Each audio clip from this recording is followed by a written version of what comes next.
Okay, here we are, guys. Simone Fan 101 with my Raw review. Now, I'm sorry this is 4 days late, or 4 nights late, depending on how you look at it. Um, there was just been some complications within the past few days with college and other things, personal family matters going on, and I just couldn't get to a Raw review. Although I do have the notes right here, for Raw this week. I apologize if this is too late. You can skip this video if you want. I understand. I mean, most people already know what happens. But if you want to watch the video, just get my opinion of it. Go. Well, you can watch the video. Um, here we go. Raw started off with a talking segment. This time it was not an authority segment. Thank God. I would have appreciated a Triple H segment because he's been getting back into his the game shtick where he's actually being awesome on the mic. But it was thankfully not Stephanie or Vince. It actually opened up with a Paul Heyman promo. Paul Heyman came out with Brock Lesnar to hype up the Fastlane main event, which is a triple threat number one contenders match between Brock Lesnar, Dean Ambrose, who's the Intercontinental Champion, and Roman Reigns, who I bet you that's my prediction to win. Roman Reigns is winning that match. I can't see anybody else winning. We had a very, very good promo. Then again, it's Paul Heyman. What else do you expect? Cutting a really good promo, putting over Dean Ambrose and Roman Reigns, but saying that they're just not Brock Lesnar. Brock Lesnar is a beast. He is like an anomaly, and no matter how unique or how good Ambrose and Reigns are, they're not going to compete with Brock Lesnar. Out comes Dean Ambrose. Dean Ambrose comes out, talks very good on the mic with Paul Heyman. And what I appreciated about this is that in the past few months, we haven't been getting any in-ring promos from Dean Ambrose. I can't even remember the last time we got an in-ring promo. Which is sad because this guy, he's one of the best promo guys WWE has right now, and they're not playing the card, which is very sad. But now they are, I guess, because he's at this point the main event scene, if just for a month. He told Brock Lesnar he wants to be taken to Suplex City because no matter how many times you suplex Dean Ambrose, he is just going to get back up. And I thought this was a very good promo between all three of the guys, or all two of the guys. Lesnar was just out there to look menacing and awesome. But we will see him later in the night. Next off, we had a match between Kalisto and Rusev, the Bulgarian Brute, with Alberto Del Rio at the commentators table, commentating on the match with JBL, Byron Saxton, and Michael Cole. Before I get to JBL's commentary, I'll go on the match. It was a good match. I'll say that. It was a nice big man, little man contest. Kalisto, of course, being the underdog in this case, particularly due to his size. But he also has the speed advantage, while Rusev more has the power advantage. And just that mean streak that he has. It was a good match. Definitely a good way to open up the show. People really liked Kalisto. They're really taking in with him, even though he's not really cutting any in-ring promos. He's really letting his moves do all the talking. Because of that, I have the sneaky suspicion that they might, just disavow him once Sin Cara comes back and they introduce the Lucha Dragons as a tag team, possibly as tag team champions. We don't know. But I just prefer more in-ring promo time for this guy. But, this was good. They're starting to build Kalisto. He beat Rusev after a countout finish because they were battling near the announcer's table. I believe Kalisto Hurricane Rana'd Rusev near where Del Rio was. Not to him, but near him. And Kalisto went to the ring. Referee counted 10. Winner by countouts, Kalisto. Del Rio came in to try to make the attack. And Kalisto, I usually interchange between the two names. They're so interchangeable.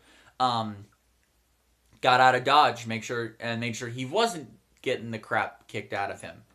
which is a good thing because he's a small dude, and apparently Del Rio hates masked luchadors. I'm just kidding. Only Sin Cara, the original Sin Cara, that was Sin Botchamania. What I wanted to get to is it's really stupid because I'm starting to see this now in commentary with the King on Smackdown a little bit. It's but it's more so on JBL. JBL tore Kalisto apart on commentary. He was just ragging on this guy, not in a good way. Usually heels are supposed to put over the heels, but at the same time not disparage the faces.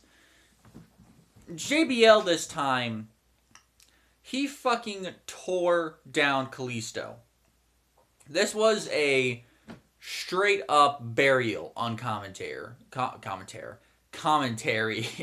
Sorry about that. But it's just horrible. Because I know this is not really JBL talking. It's Vince McMahon talking into their headsets, telling JBL to say this shit. Which is really stupid. Because Kalisto didn't do anything wrong. Then again, Vince McMahon is a thing, doesn't like small guys.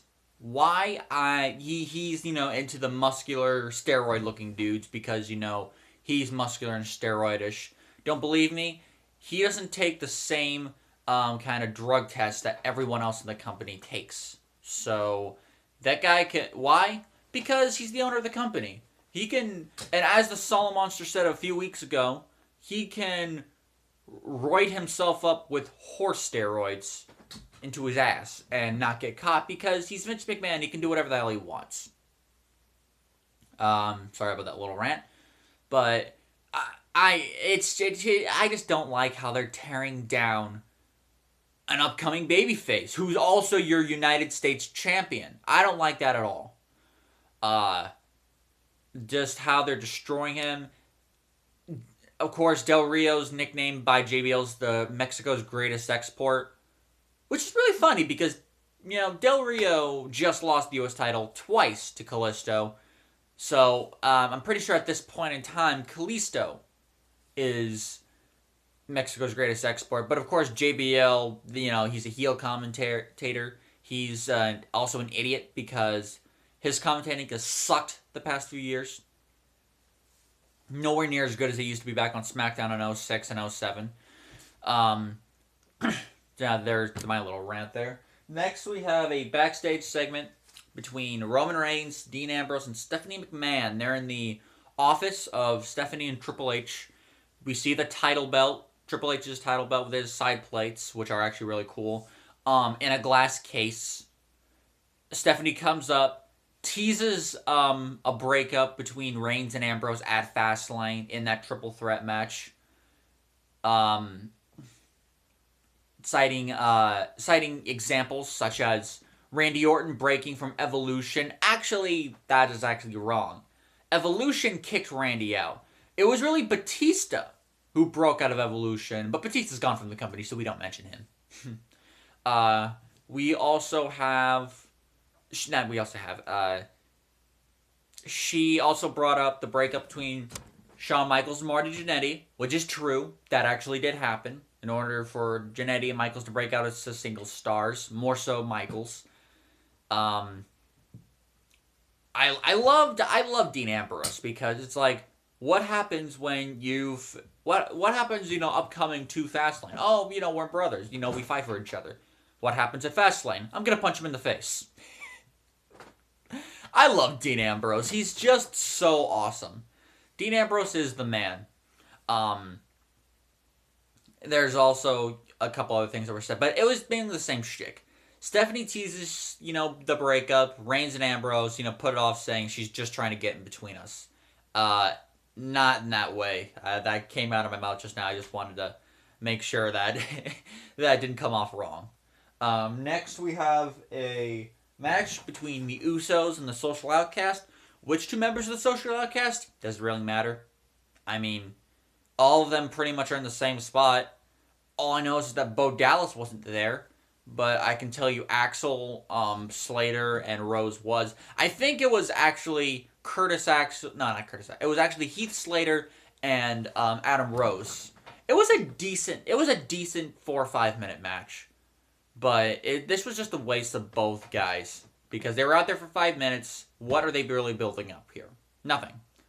Unless they're building up to a, I don't know, an elimination match at Fastlane, but I don't know how they're going to fix it. They need to put the Dudleys back in the tag team division, the main division, and do something with them.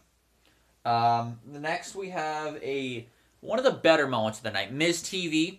It was actually a very good segment. Miz invited AJ Styles as his guest. Styles agreed. Miz was sitting there on, with his all makeup crap. He freaking looks like a retarded messiah.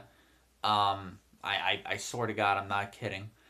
He talks up AJ pretty big, saying where he started out from, how he was in a trailer and couldn't watch wrestling often, which is true, actually. AJ Styles recently brought that up. Yeah, he used to live in a trailer, and he couldn't watch wrestling when he was a kid.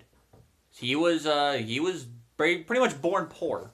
It's really a stark contrast to where he is now.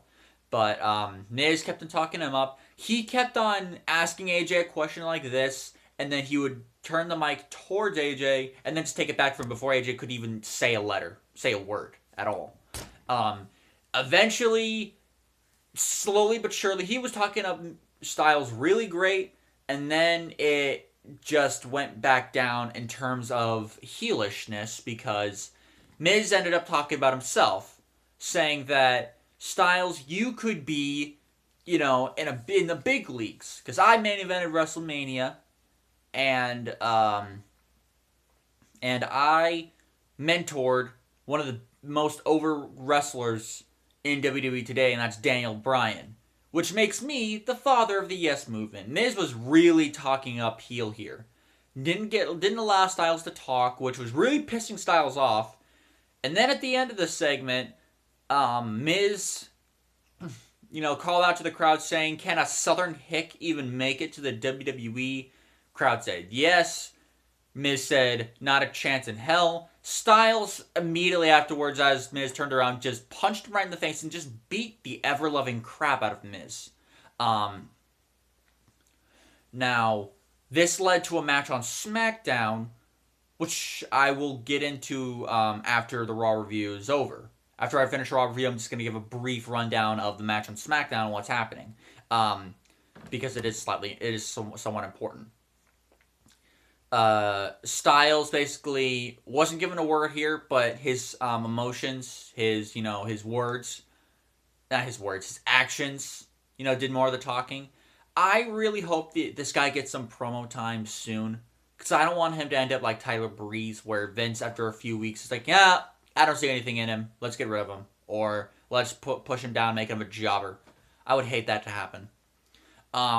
Afterwards, we had a match between Brie Bella and Charlotte. Now, earlier in the night, there was an interview segment with Bella and Charlotte, with Charlotte saying that she would apologize for injuring Nikki and putting her out of action, but she doesn't.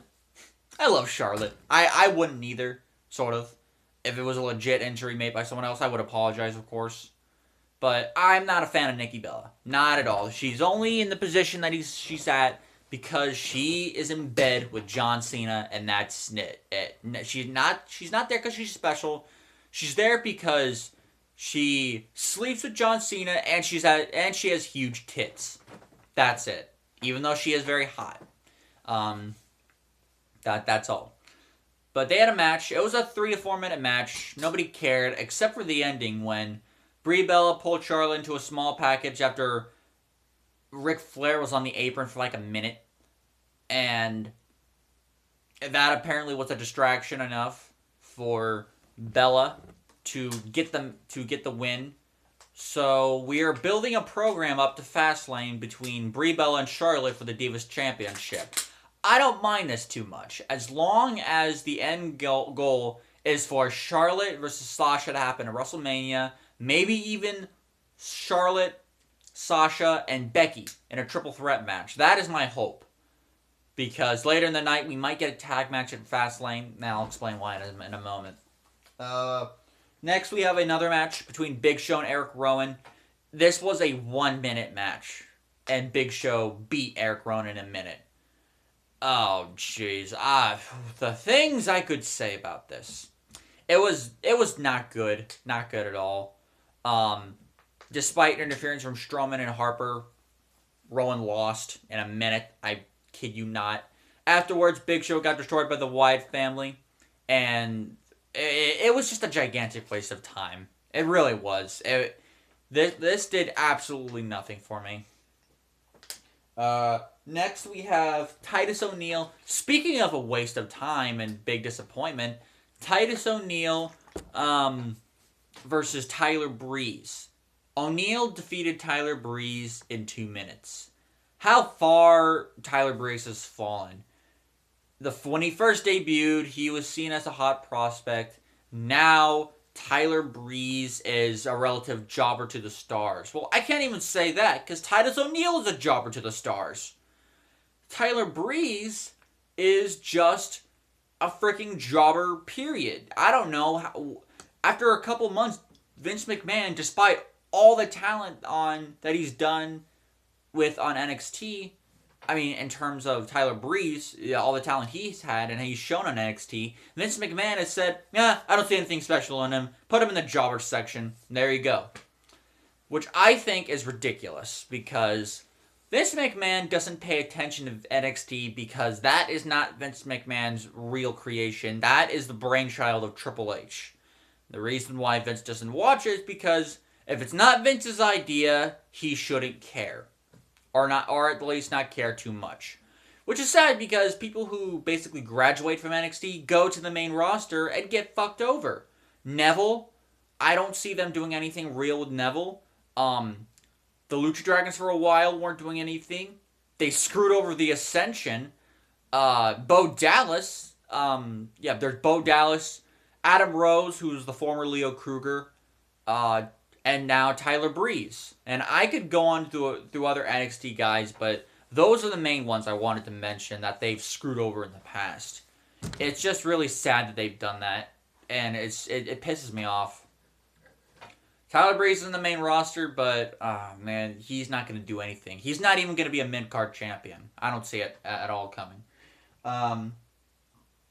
Next, we have a backstage segment between Triple H and Lesnar. Triple H basically saying that Ambrose got up in Lesnar's face and walked away unscathed. And Triple H mocked Lesnar, saying that he had grown soft.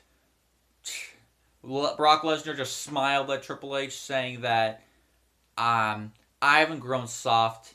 Just wait till later tonight. And of course teased facing Triple H at WrestleMania. Something that we already saw 3 years ago. And I have no desire of seeing another Triple H Lesnar match. Because they were the worst set of matches that he's had. They were all good matches. I will say that. They were all good matches. Even their SummerSlam match, which actually I think is their best match. It's a different kind of match than what the others were.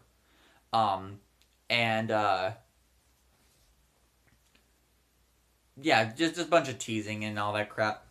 So here we got a match between Dolph Ziggler and Kevin Owens. Ziggler beat Kevin Owens after what was probably the best match of the night, which was just a good match. The problem with it is that we have been seeing too much Kevin Owens versus Dolph Ziggler matches on TV. It was good the first couple of times, but then they really, really started to overuse it. And there's too much TV. Why? Because there's too much TV time. WWE is too much TV in a week. 3 hours of Raw, 2 hours of Smackdown, an hour of main event, and an hour of Superstars. This has just really killed the novelty sometimes of seeing pay-per-view matches, or at the very least pay-per-view mid-card matches.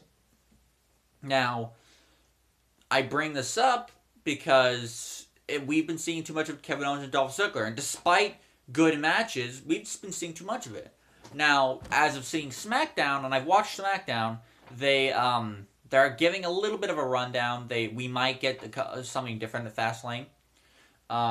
Next, we have a segment, an in-ring promo segment with Sasha Banks. She was no longer part of Team Bad. She announced, her contention for going after the Divas Championship.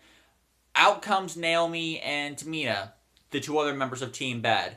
They just not wailed, but they were talking up Sasha Banks like she was quitting the group. She was no longer friends with them. Sasha said that she was still friends with them. They didn't believe it, but then they stayed out there for her match with Becky Lynch. And there was a point when they were on the outside. The match only lasted about 3.5 minutes, but they were on the outside. Sasha threw Becky back in the ring. Naomi made her turn around and shoved her, and Sasha Banks shoved her back, and then there was a fight. It ended in a double disqualification with the two women fighting Becky and Sasha, and they fought Tamina and Naomi back. And like I said earlier, if we are not getting a number one contenders match with Becky and Sasha at Fastlane, we are getting a tag team match between the two remaining members of Team Bad and Becky Lynch and Sasha Banks. If so, I'll be happy either way. As long as the end goal is Charlotte loses the title to Sasha at WrestleMania. Afterwards, we have a brief Y2J interview with Chris Jericho.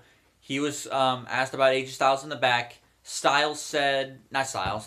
Jericho said that, Styles is, really good. That's what brought him to the dance, WWE terms. And put over Styles.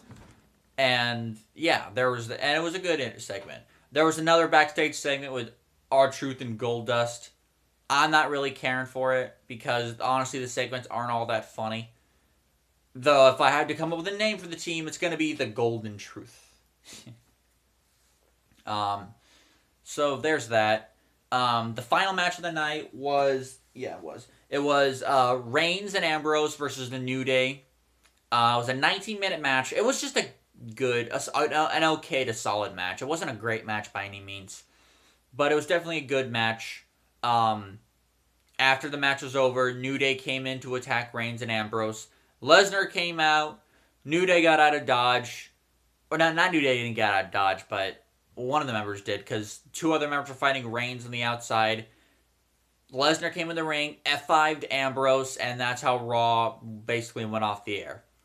It was a decent episode of Raw, with some bad points and some good points. Now, on to SmackDown, there's only two things I want to talk about on SmackDown. One is the